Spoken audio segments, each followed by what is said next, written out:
Alors, Hamza, est-ce que tu as des coups de cœur? Ou les coups de gueule? Est-ce que tu as des coups de gueule? Des choses qui t'ont déçu faire de la Coupe du Monde?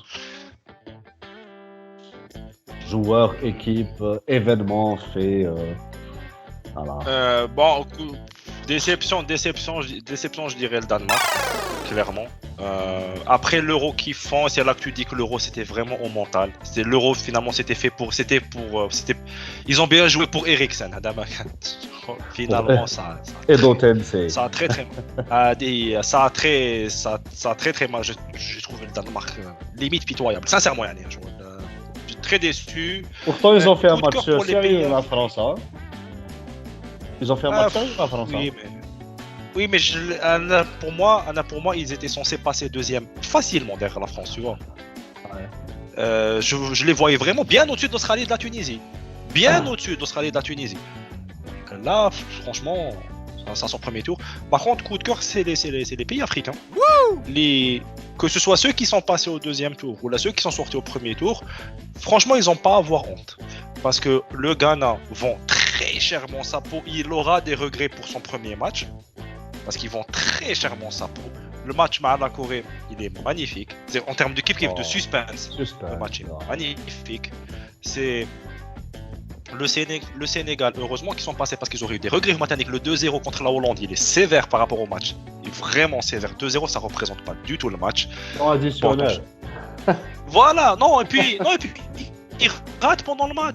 Pendant le match. Bon, ils se font sortir par l'Angleterre. Score sans discussion, 3-0 à Dekia. Le Cameroun qui font la performance de taper le Brésil. Ça reste une performance. La Tunisie, bon, bat la France. C'est une performance. C'est le troisième match, c'est une équipe romaniste, ça n'empêche qu'ils battent la France. Et le Maroc, Non, premier finissent à demi-finaliste 4 de points l'histoire aussi, des hein. pays africains. Ouais. Voilà, oui. Mais Rotlek, le Maroc, demi-finaliste, premier demi-finaliste africain de l'histoire. Là, pour moi, c'est un gros chapeau aux nations africaines. Je les voyais, franchement, avant la Coupe du Monde, je les voyais pas jouer bien. Par exemple, je pensais pas que le Maroc, je les pensais pas du tout capable d'aller en demi. Sincèrement, changement de sélectionneur juste avant le mondial et tout. Là, je les voyais sortir au premier tour. Au final, ils tapent des gros. C'est pas un coup de chance. Pour moi, ça fait plaisir. Tu vois, c'est les Africains, pour une fois, même ceux qui se font sortir, ils ont aucun regret à avoir. Dans le sens où ils ont eu des résultats. Donc c'est mes coups de cœur et mes coups de... Ah si, j'ai un dernier petit coup de gueule. C'est déçu de l'élimination du Brésil. Au final, ils se font sortir par une Croatie qui ne méritait pas de passer. Très sincèrement, qui ne méritait pas de passer. Parce que le Brésil, la Croatie égalise sur un but science-fiction. Je vois, c'est un but sorti de nulle part. La Croatie, à ce moment-là du but de la Croatie, je trouve que la Croatie allait égaliser. But imprévisible. Quand Neymar a marqué, c'est bon, classe. Le Brésil, ils ont franchi le pas, ils ont marqué. Et je trouvais le Brésil, au final, comme c'était c'est une équipe intéressante ce mondial. Je trouvais le Brésil intéressant sur ce mondial. Parce que dans le jeu, ils étaient bons. Le retour de Neymar, il était bon contre la Croatie. J'aurais aimé voir le Brésil en demi. Je vais être plus dur que toi pour le Brésil, là. Smahli, hein. Brésil sans Neymar, Madame Nawal. Les deux matchs, alors mais à la Suisse, ils ont peiné pour marquer, et mal Cameroun, ils ont perdu. Oui. Donc le Brésil sans Neymar, Madame on a ça Oui, mal. Neymar est revenu. Neymar est revenu contre la Croatie, tu vois. Il a été bon contre la Croatie. Si je dois retenir quelque chose du Brésil Hadlam, c'est son premier match à la Serbie. Oui. Son huitième de finale à la Corée, j'ai envie de dire Hagara, je suis là. Voilà. Donc, tu vois, il n'y a pas de quoi être super content. C'est encore heureux que tu battes la Corée. Après, ça s'arrête là. Encore, avec la Croatie, souviens-toi en 2018, qui fait que je l'ai à la finale. Regarde les pénalties. خلاص على بالك. match. Voilà, ils ont fait l'Espagne, la Russie, ما خسروا مع فرنسا.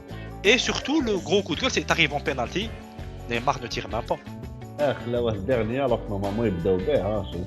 Tu vois, c'est que t'as le meilleur tireur de penalty au monde qui n'a pas tiré. Parce que points. Pour moi, Neymar, c'est aujourd'hui le meilleur tireur de penalty au monde. Ouais, il en a 3. Il tire même pas. Mec, c'est grave, c'est idiot. C'est idiot, il tire même pas. Tu bats Rodrigo et Thierry, un gamin de 18 ans qui est même pas titulaire au Real. Ou t'as 5e. Non, tu vas, tu prends. Le meilleur tir au monde. T'as pour montrer aux autres, tu vois. Déjà, pour briser le gardien. Livakovic, voilà, il encaisse, t'inquiète pas, il encaisse. On voit pas un gamin de 18 ans comme Livakovic qui était en feu. Non, c'est pas. Je crois que le coup de gueule, c'est le Brésil. Par rapport à ce qu'ils ont montré, ils auraient dû passer. Ils auraient dû passer. Je les ai trouvés naïfs. C'est un enchaînement de petits détails qui font que ça déraille, que le train déraille. Je les ai trouvés naïfs. Voilà. Vraiment, la Croatie, لعبوها لهم شغل حنية البرازيل. Et je te dis, je retiens vraiment deux top performances. Ça, c'est la Corée et la Serbie. Le reste des matchs sans Neymar. Oui. Et là, ça m'amène à dire autre chose, parler du football de sélection. Le Brésil, en tout cas, c'est la 5e Coupe du Monde où ils sortent en quart. 4e où ils sortent en quart et une en demi. 2006, 10, 14, 18, voilà. C'est la 5e Coupe du Monde où ils sortent, où ils n'atteignent pas la finale. Ça fait beaucoup là. Ils avaient une équipe de fou, je crois, 2 équipes, sauf les latéraux, mais c'était une équipe de fou. Et là, je suis en train de me dire que depuis que le football est devenu, le football de sélection est devenu tactique, tu vois, ça bat, plan de jeu, les espaces et tout ça, le Brésil, ça ne va pas loin. Ça allait loin à une époque où c'était encore un football de cours de récré. C'est-à-dire, ça laissait la liberté aux individualités, tu comprends? C'était le football de sélection. En 98-2002, كنا مازلنا في هذاك الفوتبول تاع la vie à la mort. Tu vois, شغل الفوتبول تاع حومه، شغل تحكم ان برازيلي يحكم بالون يمرمد ويدير السينما، بعدين يمدها صاحبه يجي يدير السينما ويجوز يلحق فاس فاس ويماركي. Aujourd'hui, quand c'est devenu, tu vois, tactique, calculé, ça devient athlétique, à l'européenne, ils يلعبوا les centres. Le Brésil, ils يلعبوا les centres, ça gagne plus. Enfin, ça gagne plus, ça va plus loin. A few moments later. Très bien. Alors, Anna, pour mes coups de cœur et coups de gueule de la Coupe du Monde, effectivement, mes déceptions, je te rejoins sur le Danemark. C'est quoi ça, je trouve? C'est raté complètement leur compétition. J'ai été plus surpris par l'Australie parce qu'en fin de compte, ils avaient juste raté leur match avec la France, mais le reste, c'était du sérieux. Avec Tunis ou avec Danemark, ils ont gagné leur match. Et même leur 8e contre l'Argentine, c'est passé à ça d'égaliser. Ils ont fait des matchs quand même sérieux avec ce qu'ils ont. Donc, le Danemark, avec Eriksen. Et c'est là qu'on dit que la sélection, c'est pas forcément les meilleurs qui, faut pas forcément prendre les meilleurs. Ils avaient meilleur techniquement, ils avaient leurs meilleurs joueurs disponibles. Voilà. Donc Danemark. Alors il y a aussi un autre coup de gueule, c'est coup de gueule parce que moi je m'attendais à Hadja Kbera, ils n'ont rien fait. Mais les Pays de Galles, c'est pas le niveau Coupe du Monde, ça. Désolé. C'est pas le niveau de la Coupe du Monde, les Pays de Galles. C'est de la merde. Mais est-ce que tu t'attendais à plus de la part du Pays de Galles? Non. Est-ce qu'on s'attendait à plus de la part du Pays de Galles? Je m'attendais pas à plus, mais est-ce que tu as vu les matchs? Mais c'était quoi ça, mec? Ça joue, ça propose. Non, je dirais d'habitude le Pays de Galles. C'est parce que d'habitude le Pays de Galles ils sont sauvés par un Gareth Bale ou là par une individualité, par un Aaron Ramsey ou là. Tu vois, les individualités les ont pas sauvés. Mais d'habitude c'est les individualités qui les sauvent. Ça n'a jamais été une équipe qui joue bien. Ça a toujours été Ramsey qui fait un bon match, Gareth Bale qui fait la différence tout seul. Très bien. Autre chose, comme toi, je te rejoins sur les performances des équipes africaines. Et j'ai envie de dire, pour une fois, parce que tu sais, il y en a pas par rapport à ce sujet. Pour une fois, les Africains ont montré quelque chose. Mais oui, c'est clair. De sérieux, pour une fois. C'est la première fois depuis 98 qu'on a 2 qualifiés pour le deuxième tour. C'est la première fois qu'on a 2 sur 5. D'habitude, c'est 1 sur 5. Et c'est la première fois qu'on a un demi-finaliste. Est-ce que ça continuera? On verra. parce qu'avec l'instabilité des fédérations en Afrique, c'est des fois compliqué d'assurer une continuité. Autre coup de cœur, excuse-moi, mais c'est le Japon. Ils sont classés parmi les équipes qui ont le moins de possession. Une moyenne terme, c'est je crois 25%, un truc de fou. Mais Gheridkhol, Dohan ou Mitoma, c'est général. Après, voilà ce que j'allais dire. Voilà, c'est que le Japon, ils sont bons à chaque fois 15 minutes dans chaque match. C'est à l'entrée de. Et tu te poses la question, du coup, est-ce qu'ils auraient pas dû être titulaires? Est-ce qu'en titulaire, ça, est-ce que c'est des joueurs laissés, ils ne sont intéressants qu'en super sub ou pas? Tu vois? Eh ben, parce que madame, il les a pas mis en titulaire, peut-être qu'ils oui, étaient en titulaire, non? Je crois comprendre qu'ils sont intéressants en super sub. Avec sur le Federico Chiesa, le rôle est fait. Voilà, Mancini attendait que les défenseurs adverses soient fatigués, يدخلهم كيزا يجري يهبلهم. Exactement. C'est que tu dis contre 90 minutes, je vois peut-être qu'il serait pas bon. Mitoma par exemple, سمح لي, mais هبلهم individuellement هبلهم. Voilà les coups de gueule que j'ai réfléchi les équipes. L'Allemagne, gros coup de gueule, l'Allemagne. J'ai un truc بركا reproche. أنا نقصره. يا خو فهمني واحد الحاجة. J'ai du mal à comprendre un truc. Ton avis sur ça. Quand tu sélectionnes 23 ou 26 joueurs, tu déroules la Coupe du Monde. Ça veut dire que si 26, tu as besoin d'eux à un moment ou à un autre. Normalement, tu sélectionnes pas quelqu'un, les Fieras Quinta, les sélectionnés et tout, mais à un niveau.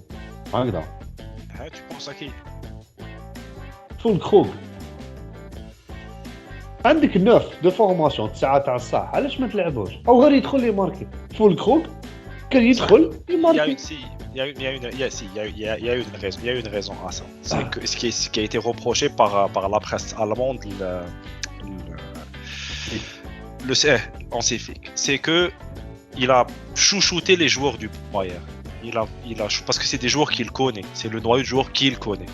Et c'est pour ça qu'il a mis le maximum de joueurs du Bayern sur le terrain. Müller, au final, il traverse la Coupe du Monde dans une Coupe du Monde très moyenne. C'est ça ce que je veux dire. Tu mets Müller en faux neuf et tu as Füllkrug en neuf, tu le mets ça pas. Aide. Surtout que Füllkrug, quand il rentre, il marque, tu vois. Par exemple, tu prends une situation inverse. Toi, c'est mal le Portugal, là, Gonzalo Ramos, il a marqué un triplé, Ronaldo a fait le bon. Tout Ronaldo qu'il est. Ouais. Flick, il a voulu faire confiance à son noyau dur de joueurs dans le Bayern jusqu'au bout. Et c'est le reproche qui lui a été fait par la presse allemande. Raoulou, tu as trop fait confiance aux joueurs du Bayern. Finalement, voilà le résultat. C'est-à-dire qu'au final, tu n'as pas voulu croire que la solution viendrait d'autres joueurs. Je suis d'accord avec toi sur le principe. Maintenant, tu vois le résultat. Müller en sélection, tu vois, moi, tu fais les joueurs du Bayern, pas de problème. Musiala, il t'a sorti un mondial, top. Goretzka, il a pas joué, je pense, tous les matchs. Kimmich, مسمرها, il n'y a pas de problème. بصح ما عندكش numéro 9. L'Allemagne souffre de manque de numéro 9 depuis le départ de Klose. هكذا. ما عندكش numéro 9. Full Krug, c'est un 9. يا خو fais-le jouer, tu l'as sélectionné. C'est pas un meilleur 9 du monde.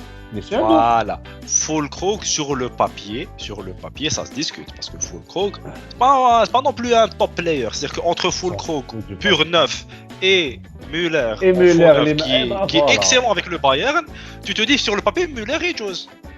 2000 years later. Alors, je vais te dire la sensation terrible par contre, c'est l'échec des faux neufs. Toutes les nations avec un faux neuf. Fail. C'est-à-dire que c'est peut-être aussi la limite, du moins en sélection, du faux neuf. Toutes les nations, les labos avec un faux neuf, ils ont eu du mal. C'est pour pas dire genre, les nations labos avec l'Espagne, on n'a pas des masses. Ah, d'où les nations qui. Allemagne, l'Espagne, ouais. Ça, même chose. Et ça, Anna, je trouve que parce que Kidjichov, les 9 fixes qui ont été bons, c'est des 9 à l'ancienne. C'est Giroud, Kidjichov, c'est avec Wout Weghorst, N'empêche, tu vois, c'est un 9 Ouais. ça reste un 9 par roche. Richarlison qui a joué en 9 classique, Msamar dans la surface. Le Maroc, Nesiri, 9 poteaux dans la surface.